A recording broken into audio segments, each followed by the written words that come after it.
Bonne année, bonne santé. Et si tu n'es pas vacciné, bonne chance.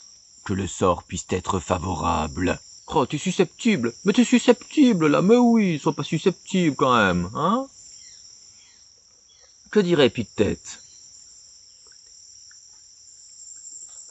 Parce qu'aujourd'hui, on va justement essayer de voir qui arrive le mieux à décrire le réel. Ah bah oui, vaste programme pour un début janvier, pour faire passer la gueule de bois. Et pour digérer, monsieur, la digestion. Parce que vous avez forcément remarqué, en général, tout le monde se revendique du réel. Il suffit d'écouter par exemple un droit tardé pour se rendre compte que pour le droit tardé, le réel c'est lui. Puis un beau jour, n'ayant pas assez bien suivi l'évolution de la religion progressiste, J.K. Rowling a fini par oublier que nous étions passés dans le régime du récit et non plus du réel, c'est-à-dire que l'important n'est pas la réalité telle qu'observée, mais la réalité telle que décrite par les propagandistes, ce qui a pour principal effet de détruire toute capacité à concevoir les choses de manière rationnelle chez les gens. Voilà, lui il est dans le réel, lui il est dans le concret, hein, voilà, alors que les immondes gauchistes, eh ben eux, ils vivent dans une sorte de monde abstrait, voilà, déconnecté du monde. Et d'ailleurs, c'est ce qui ressort, par exemple, si jamais tu veux parler un peu d'immigration, de délinquance ou je sais pas quoi, directement les gens ils viennent te dire non mais va faire un tour en banlieue, va te confronter à l'immigration, etc. Genre voilà, si tu veux parler du réel, si tu veux être dans le réel, pour ces gens-là, il suffit comme ça d'aller voir en banlieue, hein, tu vas faire un tour dans le 93, tu tournes la tête à droite, tu tournes la tête à gauche, et puis c'est bon, tu peux parler du réel. D'ailleurs, c'est quasiment un truc qui ressort à chacune de mes vidéos, à chaque fois que je m'en prends un droit tardé, dans les commentaires, j'ai « Non mais toi, t'es déconnecté du monde, t'es déconnecté du réel, tu vis en Guyane, comme si la Guyane ne faisait pas partie du réel. Va donc voir en banlieue ce que c'est avant d'ouvrir ta gueule. » Donc ce que sous-entendent ces gens-là, c'est qu'il faudrait, on va dire, vivre l'immigration, vivre la délinquance, vivre la criminalité ou je sais pas quoi, pour être capable de parler du réel, pour ne pas parler de manière abstraite. Alors juste, si on veut raisonner comme ça, hein, voilà, c'est juste pour vous tacler. Bah oui, pour vous tacler, hein, voilà, hein, pour vous montrer que même si jamais on part du principe que vous avez raison, même dans ce cas-là, je parle bien mieux du réel que vous. Bah oui, parce que la Guyane est l'une des régions françaises avec le plus d'immigration, et où il y a 2 fois plus de criminalité qu'en métropole. Et les gauchistes, détendez-vous, je ne fais pas le lien entre les deux. Bah oui, mais détends-toi. Prends un peu d'amertume. Et donc, il semblerait que je sois, d'après vos propres critères, bien mieux placé pour parler du réel que chacun d'entre vous, puisque personne n'a autant de criminalité et n'a autant d'immigration que moi. C'est ça qui est beau. Donc là, on a vu que la droite, effectivement, se revendiquait du réel, mais à gauche aussi, se revendique du réel. Bah oui. Et je vais juste vous mettre un petit extrait de François Bellodo. Vous le savez, j'aime bien François Bellodo. Bah oui, il va mettre un petit extrait.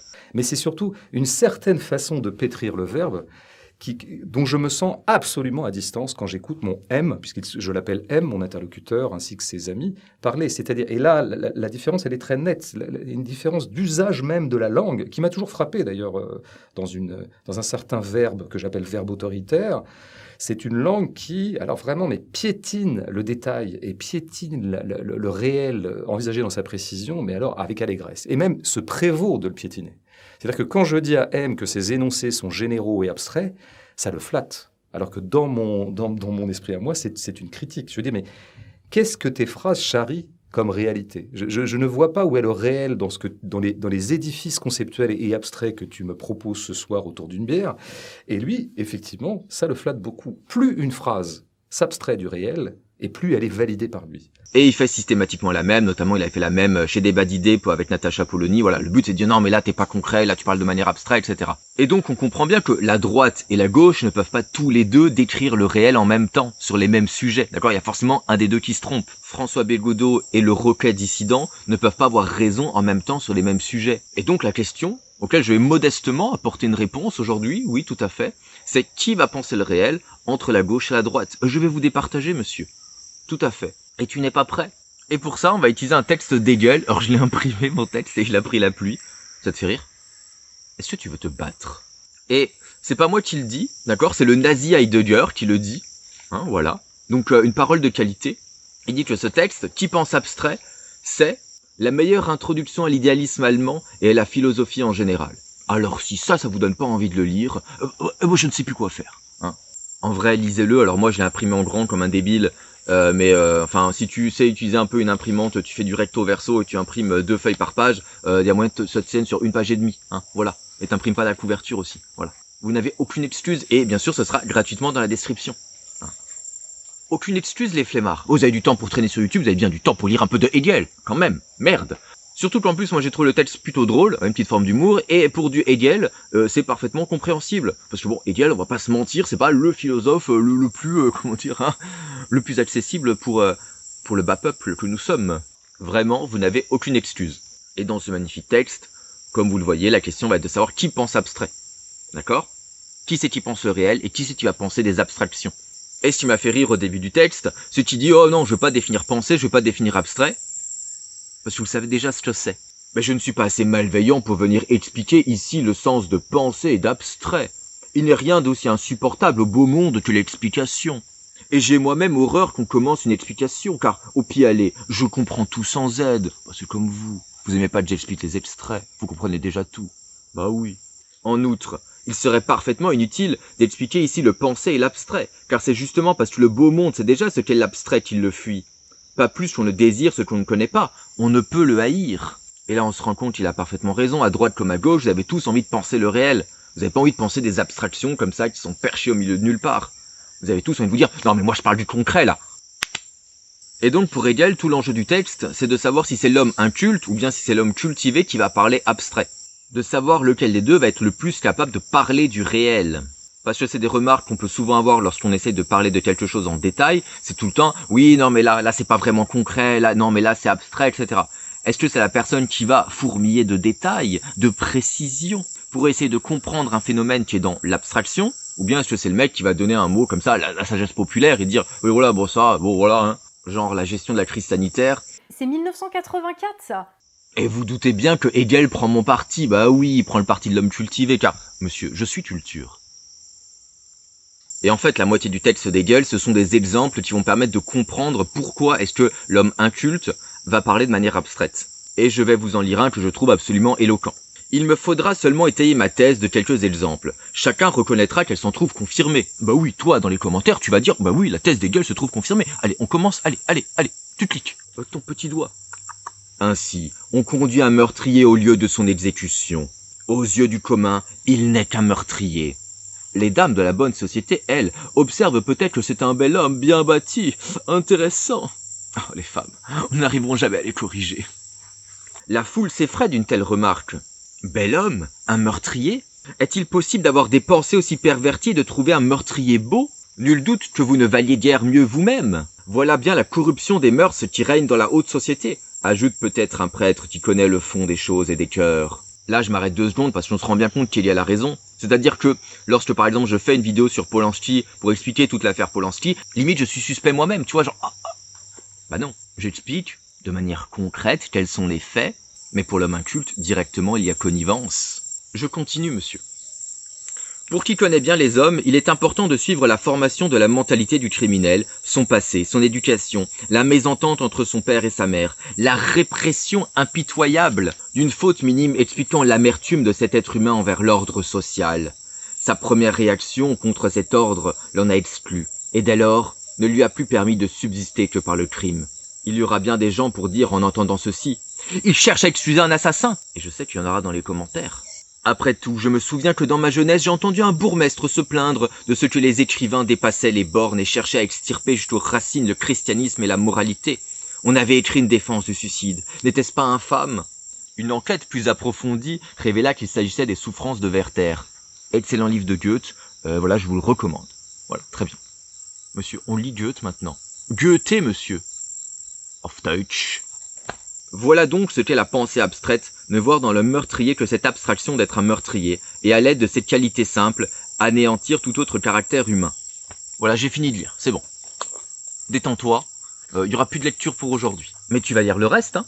Et donc là, vous voyez normalement un peu là où je veux en venir, lorsqu'il y a quelqu'un qui, au hasard, vient et dit ça. Tu as raison, on va continuer sur la propagande, parce quand on parle de minorité, on parle de diversité, mais il est aussi question, par exemple, de féminisme imposé, de LGBTQI+, mon cul sur la commode, de toutes ces choses qu'on nous impose à l'écran.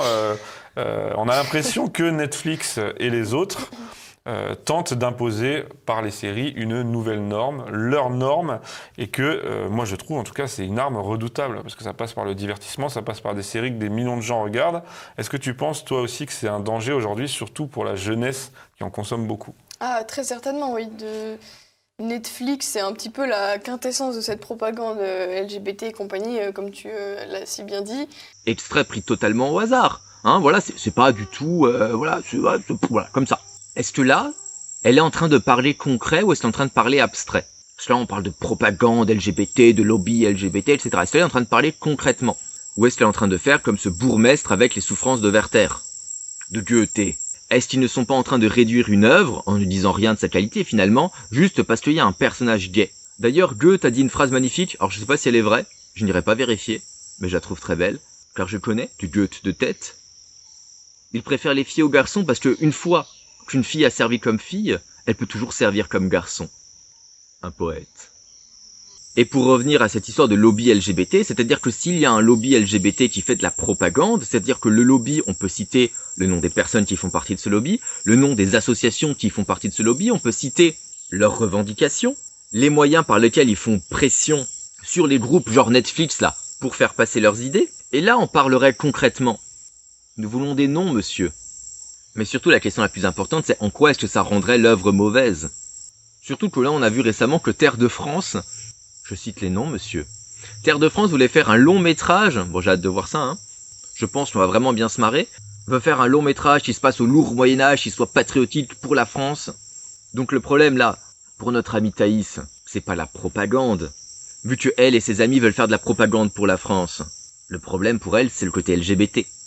Mais encore une fois, l'aspect propagandique d'une œuvre ne dit absolument rien de sa qualité. Voici de très bons films de propagande, monsieur. Parfaitement, monsieur. Et c'est pareil lorsque je vais discuter avec Cro-Blanc sur sa chaîne, discussion tout à fait sympathique au demeurant, mais vous savez que j'aime penser et peser mes mots, et donc j'ai envie de vous poser la question, là dans cet extrait. Parlons-en de l'égalité. Parlons-en de l'égalité. Comment t'arrives imaginons que dans le monde, il y a des gens qui ont en moyenne 80 de QI et d'autres gens qui ont en moyenne 100 de QI. Comment t'arrives à... Ouais, mais ça... Non, imaginons que ça existe. Imaginons que ça existe. Et donc j'ai envie de vous poser la question, là dans cet extrait, est-ce que Cro-Blanc parle concrètement? Ou est-ce que au contraire il fait une abstraction? Répondez pas, hein, c'était une question rhétorique. Il est évident que là il fait une abstraction. Là il parle abstrait. C'est-à-dire que là le réel ne l'intéressait plus, et donc il a choisi, plutôt que d'étudier le réel, d'étudier cette abstraction, son fantasme, et de tout réduire à la question du QI. Peut-on dire dans ce cas que la droite pense le réel? Et pour en revenir au sujet du début de la vidéo, c'est-à-dire bonne année, bonne santé et bonne chose sont nous vacciner, la question c'est qui parle concret et qui parle abstrait? Entre ceux qui vont te dire ouais rhume 2019, grippette 2019, etc.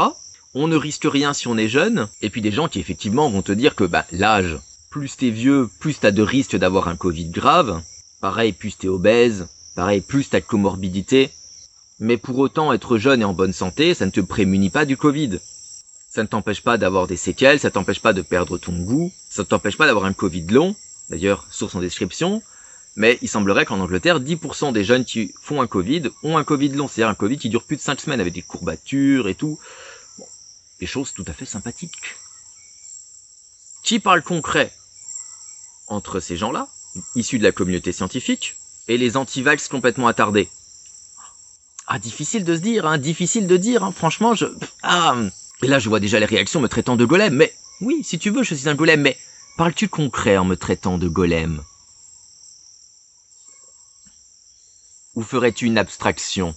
As-tu vraiment envie de parler abstrait, ou as-tu envie de parler du réel? Souviens-toi, ton camp se targue de décrire le réel et de parler du réel. Montre-toi-en digne. Et donc, je vous invite à penser le réel... et à pas vous réfugier dans des abstractions genre grippette 2019, parce qu'elles vous sont confortables et parce qu'elles vous confortent dans vos choix, dans votre façon de voir le monde. En plus, évidemment, vous êtes entre vous à vous autosucer, vous êtes là, mais c'est pas parce que vous êtes nombreux, en groupe fermé, bien consanguin, que vous parlez du réel. Et si jamais il vous prend la pulsion de m'insulter, et puis peut-être est là pour vous dire ce qu'il pense de vous. Mais insulte ou pas insulte, le réel existera malgré tout. Et là, j'en vois qui vont venir me dire « Oui, non, mais la gauche, elle n'arrive pas non plus toujours à parler du réel, tu mens. » Moi, mentir. Je n'ose y croire. Par contre, c'est vrai que la gauche, parfois, elle pense pas concret non plus. Je suis désolé, mais lorsqu'il y a quelqu'un qui parle, et que ça n'a aucun rapport avec le sujet, que tu fais « Ouais, non, mais lui, il est raciste. Lui, il est sexiste. » Là, on est face à une abstraction. C'est comme l'histoire du meurtrier tout à l'heure. Vous n'êtes pas en train de parler de concrètement ce qu'est le racisme, concrètement comment il se manifeste. Vous êtes en train de réduire une personne à juste un mot comme ça, raciste, hop, ça flotte, c'est balancé dans l'air. Et c'est peut-être vrai, hein, la personne est peut-être vraiment raciste. Hein. Tout comme dans l'histoire, la personne était vraiment meurtrier. Mais si tu veux penser concrètement, la personne ne se résume pas à ça. Mais surtout, moi je vois beaucoup de gens de gauche échouer à penser le réel. Ils essayent, voilà, du maximum qu'ils peuvent avec leur petite capacité cognitive, mais ça échoue. Ben voilà, ça échoue. Pas de bol. Prenons votre gauchiste préféré, les droitardés. Prenons votre gauchiste préféré. J'ai nommé le canard boiteux. Sur un sujet que vous adorez, le sujet de la vaccination. Ah oui. Oh oui. Donc il fait une vidéo pour expliquer pourquoi s'il n'est pas vacciné. Dans sa vidéo, il commence par dire ça. L'autre raison possible, qui est en partie vraie mais pas totalement comme on va le voir, c'est de dire que moi je refuse de me vacciner parce que le Covid c'est pas forcément qu'une crise sanitaire, ça va pas se résoudre qu'avec le vaccin parce que derrière la crise sanitaire, il y a évidemment une crise politique, il y a du chantage énorme qui profite toujours aux mêmes et je veux pas participer à ça. C'est concrètement des États coupables au mieux de grandes faiblesses, mais vu leur arrogance, on va plutôt parler de complicité, face aux lobbies pharmaceutiques qui ont privatisé nos chercheurs et nos machines pour se faire des milliards de dollars de bénéfices, pour augmenter leur prix, pour faire du chantage ouvertement, pour corrompre les institutions et tout le bordel que tu connais. Et que du coup, se vacciner, c'est rentrer dans ce chantage-là face à un vaccin qui a été conçu, développé et marchandisé pour se faire du fric. Et ce que j'aime dans cette opinion, c'est que ça permet de passer d'un débat un peu stérile sur est-ce qu'il faut se vacciner ou pas, à quelque chose de beaucoup plus politique. Alors même s'il ne souscrit pas totalement cette analyse, moi quand j'entends ça, je vois vraiment ce truc-là, tu vois. We live in a society. On vit dans une société. C'est ridicule au possible. Bien sûr qu'on vit dans une société, bien sûr qu'il y a des enjeux capitalistes, mais toi, les enjeux capitalistes qui sont liés à la publicité, qui sont liés à l'utilisation de Google, de YouTube, ça ne t'empêche pas d'avoir tenté de monétiser ta chaîne, mon canard. Hein ? Dommage que c'est échoué. Le canard, il est un peu comme ça, tu vois, genre, oh, non, une entreprise capitaliste comme ça, qui peut faire produire des vaccins et qui vont sauver des vies. Non, je n'en veux pas. Par contre, une entreprise capitaliste qui peut me permettre d'augmenter mes profits et ceux de mes amis. Viens, on fait un petit ménage ensemble. Bref, néanmoins, il y a une tentative que je salue, c'est de décrire le réel au niveau des enjeux financiers qui sont liés à la vaccination, et qui sont vrais, voilà, effectivement, les entreprises comme Moderna, comme Pfizer, ont bien entendu envie de se faire du fric. Et il faut le souligner, monsieur. Par contre, là où il se met à parler abstrait, c'est qu'il passe totalement sous silence l'aspect crise sanitaire. L'aspect que le vaccin sauve des vies, puisqu'il peut prémunir contre les formes graves.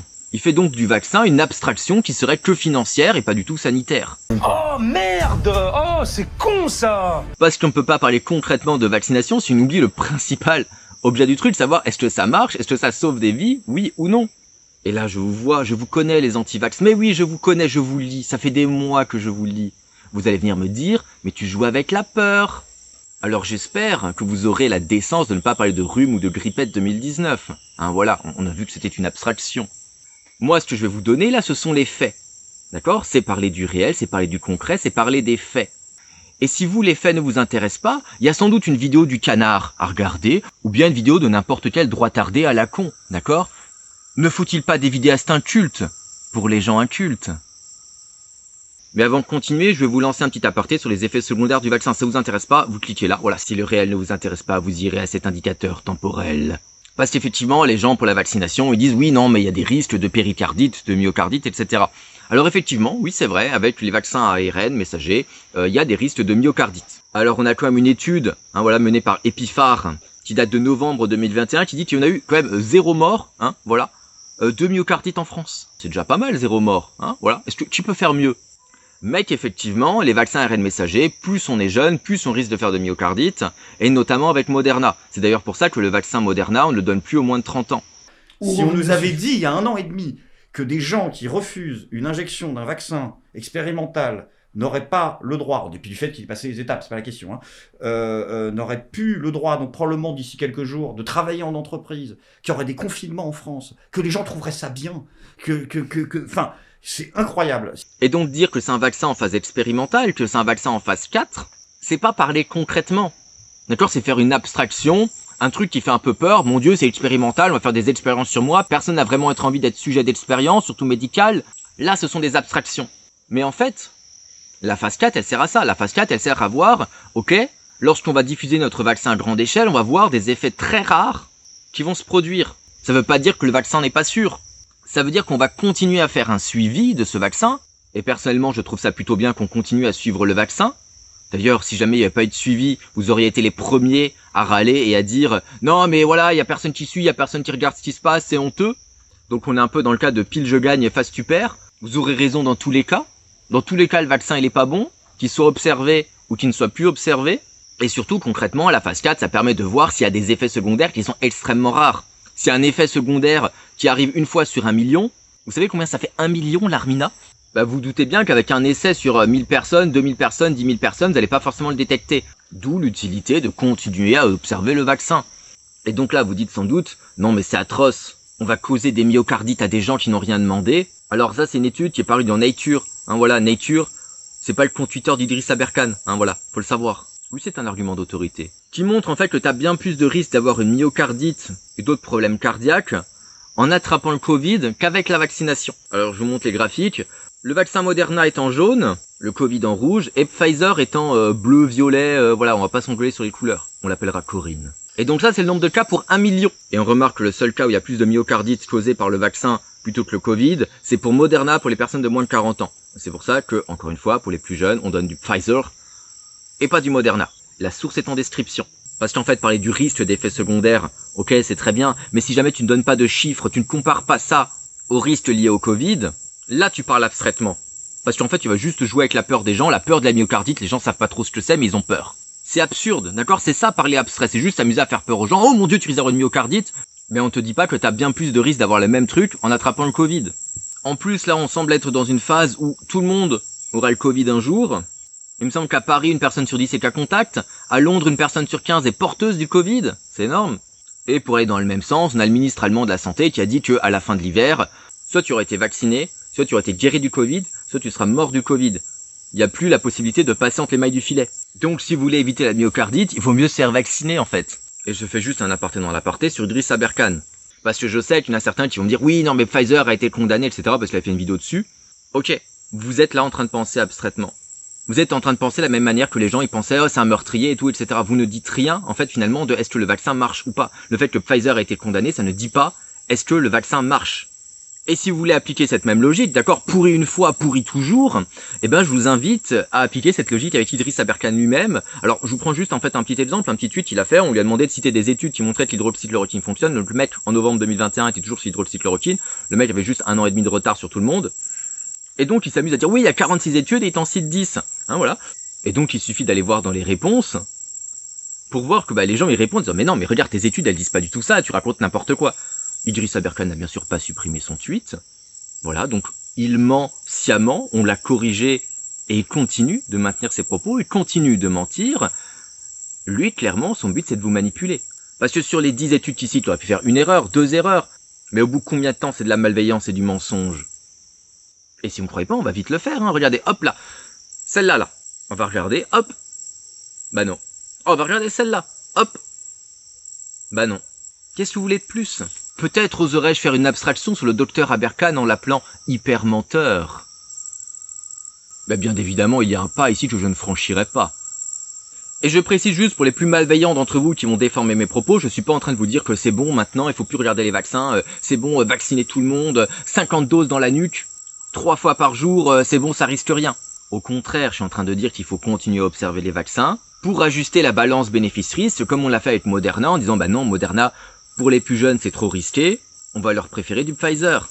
Tout comme on l'avait fait au départ avec AstraZeneca, on s'est dit bon, AstraZeneca, c'est quand même pour les plus vieux, à cause des risques de thrombose. Mais ce qu'il faut comprendre, c'est que c'est pas vous qui allez remettre en cause le consensus scientifique.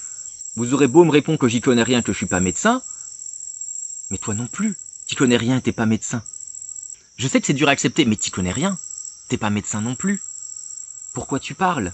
Moi, mon but, c'est juste de vous partager l'étendue de la connaissance scientifique actuelle, aujourd'hui, là, au moment où je tourne, c'est-à-dire le 2 janvier 2022, en train de digérer mon alcool de la veille. Et bien sûr, l'état de la connaissance est amené à évoluer. Je n'aurais pas dit la même chose si j'avais fait cette vidéo il y a 6 mois, et je ne dirais sans doute pas la même chose si je refais cette vidéo dans 6 mois.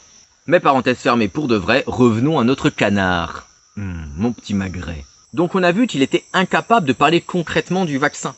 D'accord, qu'il a fait une abstraction du vaccin, le vaccin qui était uniquement financier. Mais voyons maintenant s'il arrive à parler concrètement des restrictions sanitaires. Alors oui, j'avoue, C'est peut-être le petit côté campagnard gilet jaune breton qui fait un truc têtu. Et oui, je sais que c'est pas aussi rationnel que certaines personnes se prétendent être. Mais je sais que si je me fais vacciner, alors conceptuellement, je pourrais toujours me solidariser avec machin, mais ce sera pas pareil. Parce que je vais pas vivre le même quotidien. Parce que je vais m'enlever de cette masse-là qui est en train de subir un peu une sorte d'apartheid, une forme d'apartheid. Mais oui, bien sûr. L'apartheid, évidemment. Là, il a parlé concrètement, hein. Il a parlé concrètement, c'est évident. Attention. Si tu t'amuses à défendre cette façon de parler, cette exagération, tu ne parles plus du réel, mais tu parles abstrait. As-tu envie de parler abstrait? Parce qu'en fait, c'est bien beau de vouloir t'en prendre à Psychodélique, qui lui, clairement, parle abstrait, il raconte que des conneries, hein. Mais si toi, t'es pas capable de produire mieux intellectuellement, ça va faire un peu l'hôpital qui se fout de la charité, non? Parce que toi, t'en connais, toi, des odieux régimes qui pratiquent l'apartheid, qui sont des dictatures où il y a la Shoah et 1984 en même temps, pour reprendre les affirmations les plus outrancières sur la politique sanitaire. Est-ce que t'en connais beaucoup de ces régimes où il suffit en fait de faire 2 piqûres et puis c'est bon, t'es plus discriminé? Non, parce qu'en fait, c'était l'essence même des régimes d'apartheid, de ségrégation, etc. C'était que tu ne choisissais déjà pas si t'étais discriminé ou non. Là, je suis désolé, tu l'as choisi. C'est-à-dire que tu mets toute une énergie à pas aller te faire vacciner. Et surtout, toute discrimination peut s'arrêter en un claquement de doigts. Pour, comme on l'a vu, des risques sont beaucoup moins graves que si on allait se choper le Covid. Et là, moi, je me demande où sont les militants antiracistes, etc., qui traitent tout le monde de raciste et tout. C'est-à-dire que là, on a un type qui utilise la figure de l'apartheid, et ça vous choque pas? Attendez, les antiracistes, moi, je vais vous cancel pour ne pas l'avoir cancel, le petit canard. Attention. Attention. Oui, monsieur. J'annule, moi. J'arrête des carrières, c'est réel. Parce qu'évidemment, c'est bien connu qu'en Afrique du Sud, les Noirs avaient la possibilité, évidemment, de ne plus être discriminés, qu'ils ont choisi sciemment de continuer à être discriminés. Ça me semble évident. Bah oui, ça me semble évident. Quand tu dis ça, tu ne penses pas le réel. Vous pouvez sortir toutes les excuses du monde, à aucun moment donné, vous ne penserez le réel. Reste à savoir ce que vous voulez faire. Et bien évidemment, on peut critiquer les mesures du gouvernement, leur inconsistance, le fait qu'elles soient totalement parfois inadaptées à la situation sanitaire. Dire que ce n'est pas l'apartheid, ça ne veut pas dire oui amen à tout ce que dit le gouvernement, encore une fois. Donc dites-moi, qui parle abstrait?